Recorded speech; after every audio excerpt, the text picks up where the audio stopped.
আসসালামু আলাইকুম ভিউয়ার্স, আশা করি আপনারা সবাই ভালো আছেন। বেসিক ওয়ার্ডপ্রেস টিউটোরিয়ালসের নবম পর্বে আপনাদেরকে স্বাগতম জানাচ্ছি। আজ আমরা দেখব ওয়ার্ডপ্রেসের প্লাগইনস। তো চলুন আমরা প্লাগইনস মেনুতে চলে যাই। আমরা প্লাগইনস মেনুতে চলে আসলাম। এখান থেকে আমরা যদি কোনো প্লাগইনসকে অ্যাড করতে চাই তাহলে আমরা এখান থেকে এই যে নিউ বাটনে চলে যাব।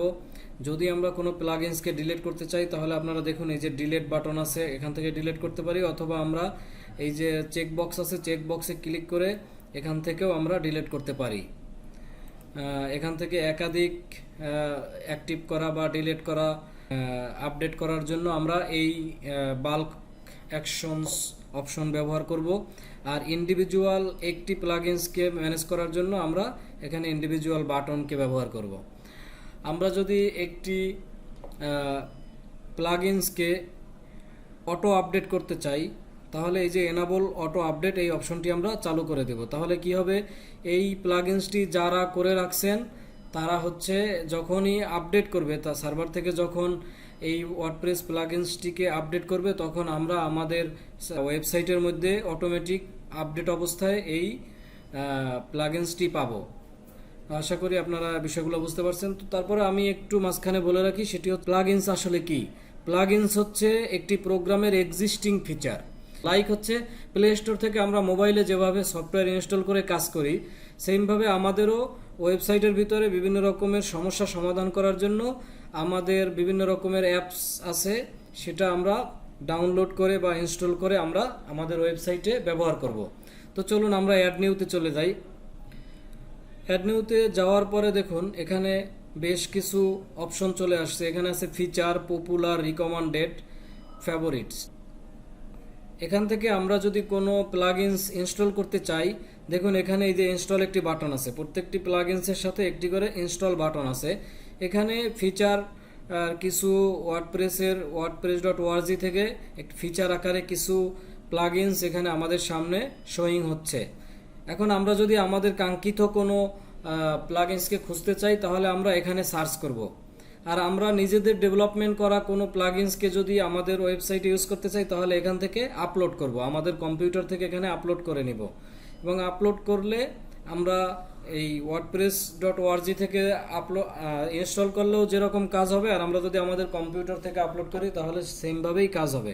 তো আজকে একটা কাজ করি আমরা, চলুন আমরা আমাদের ওয়েবসাইটের হোম পেজে চলে যাই। এখানে দেখুন একটি কন্ট্যাক্ট পেজ আছে।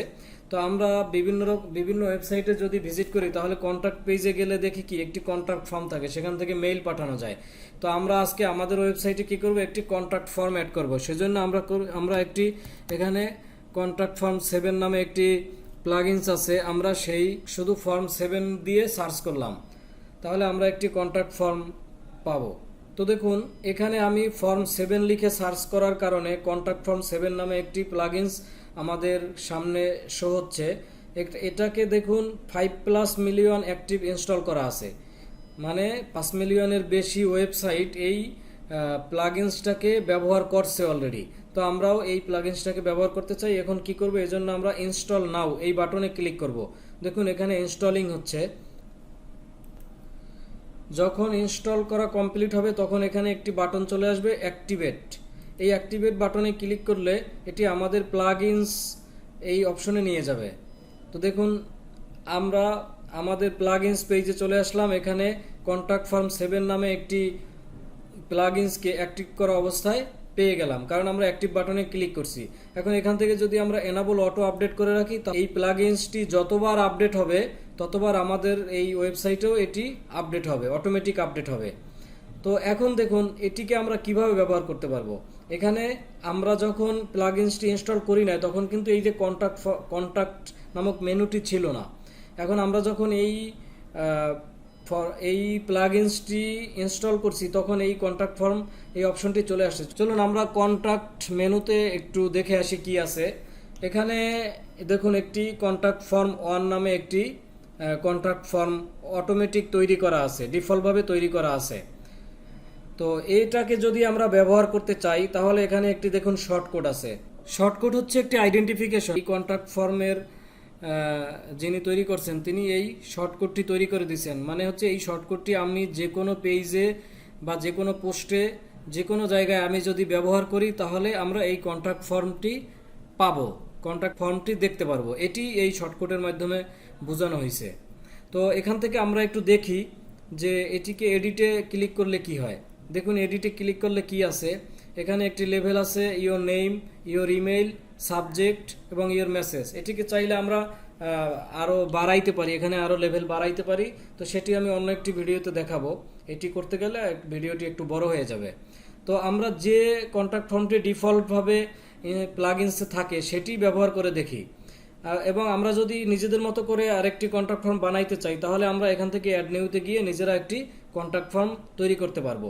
সেটিও আমি পরবর্তী একটি ভিডিওতে আপনাদেরকে দেখিয়ে দেব। তো আজ আমরা দেখব হচ্ছে ইনস্টল করে কিভাবে আমরা পেজে ব্যবহার করতে পারি। তো চলুন আমরা আমাদের কন্ট্যাক্ট পেজে চলে যাই, যেখানে আমরা এই শর্টকাটটি ব্যবহার করব।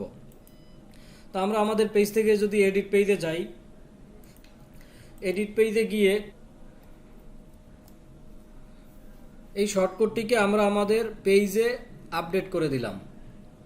এখন যদি আমরা আমাদের কন্ট্যাক্ট পেজে চলে যাই তাহলে দেখুন এখানে একটি সুন্দর কন্ট্যাক্ট ফর্ম তৈরি হয়ে গেছে। এখন আমরা এখান থেকে যদি কোনো মেইল পাঠাই তাহলে এখান থেকে মেইল চলে যাবে।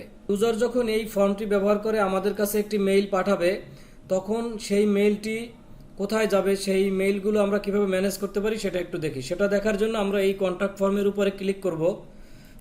ক্লিক করার পরে আমরা যদি এখানে দেখুন এটা হচ্ছে ফর্মের ইনফরমেশন, এখান থেকে যদি আমরা মেইল অপশনে যাই তো এখানে দেখুন এই যে টু আছে, ফর্ম আছে, সাবজেক্ট আছে, এডিশনাল হেডার্স আছে, মেসেজ বডি আছে। নর্মালি আমরা ইমেইলের সাথে যেভাবে পরিচিত সেইভাবেই এখানে কিন্তু এই যে মেইল সেটিংসটি আছে।